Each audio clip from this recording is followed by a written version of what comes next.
All right, the Jaguars have locked down their man, Trevor Lawrence, making him now tied for the highest paid player in NFL history, giving him a 5-year, $275 million contract extension with $142 million fully guaranteed. That'll put him at an average annual value of $55 million per, tying him with Joe Burrow for the largest contracts in NFL history. Now, the numbers are staggering. The numbers are just absolutely ridiculous when you look at a guy like Trevor Lawrence, who honestly has not lived up to the hype really whatsoever since coming out of school as the number one pick. I mean, Lawrence was touted as maybe the best quarterback prospect since Andrew Luck. We thought this was going to be a generational type talent. Now, year one was an abject disaster under Urban Meyer. Really never stood a chance with that whole shit show of a situation. But year two, he took a big jump, got the Jaguars into the playoffs, won a playoff game, won the division.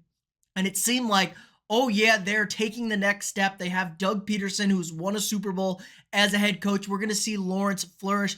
But kind of like Carson Wentz with Philadelphia and Doug Peterson, Lawrence kind of hit that plateau. He's been just an average ass quarterback. Really, there's no metric you can find where he's a top 10 quarterback, let alone a top 5 guy where you'd think he'd be getting this kind of money as the franchise quarterback. He's been really average. He's good on the run and mobile. Now, he was very banged up last year. Injuries could have played a factor into that, but his deep ball has been really, really bad, ranked 24th in the NFL last season. He's just not this big arm talent that has not been accurate. He's kind of been an intermediate short yardage check down Charlie type of guy. Now, there's a lot of extenuating circumstances going on in Jacksonville. The offensive line hasn't been great, but he's had some good weapons around him. He has a good play caller and head coach. But I think this is a good move for the Jaguars. Their hand was kind of forced in this situation.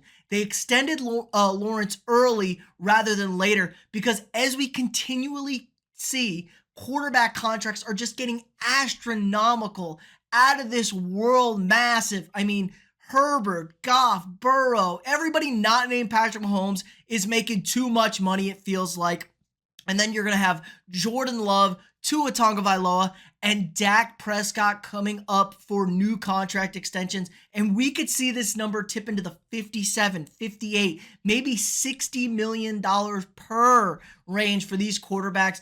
Because really, if you're an NFL franchise with a quarterback who is just bad, you're in the death pit. You can't win any football games with a guy like that. But then there's the other flip side. If you have an average ass quarterback and you're paying him a shit ton of money, it doesn't feel like you're getting over the hump. Quarterbacks are clearly the most important position in football. And you got to have a guy. Lawrence has been a franchise level quarterback, not maybe to the pedigree we thought it would be, but he's been good enough. Like I said, won a playoff game, won the division, and there's a lot of turmoil in Jacksonville. They've never really had a true franchise quarterback. Maybe Byron Leftwich for a few years there, David Garrard, Mark Brunell all the way back in the early days. It just feels like they've never had that guy. They've always kind of struggled to have stability at the position. As a franchise as a whole, they've struggled with stability. Worst record in the NFL over the past 10 seasons, even though they made the AFC Championship game in 2017. It's just kind of always a weird team and a weird franchise. But I do think this is the right move here. It's better to pay him early, bet on your guy. They have him in the building every day. They see all this stuff. They know the extent he was bothered by that injury last year. They know what his potential really is. So I think paying him early instead of later is the good move because we saw it the first time with the Dak Prescott contract. The Cowboys' hand got forced, and now they're kind of in a hell situation where they're going to have to pay him again or move on without a quarterback. You see Kirk Cousins getting a massive deal to go to the Falcons, and the Vikings really didn't have a super great plan. They ended up working it out with Sam Darnold and JJ McCarthy. But the last place you want to be is up Schitt's Creek without a paddle. No quarterback, a ton of money invested in him already, and you're kind of stuck there with no draft picks, no quarterback, and no ability to go sign a new guy who's an elite tier quarterback, because an elite tier quarterback really doesn't even see the market all too often. Even like Dak and Kirk are probably the peak level of quarterback you're going to see potentially hit the open market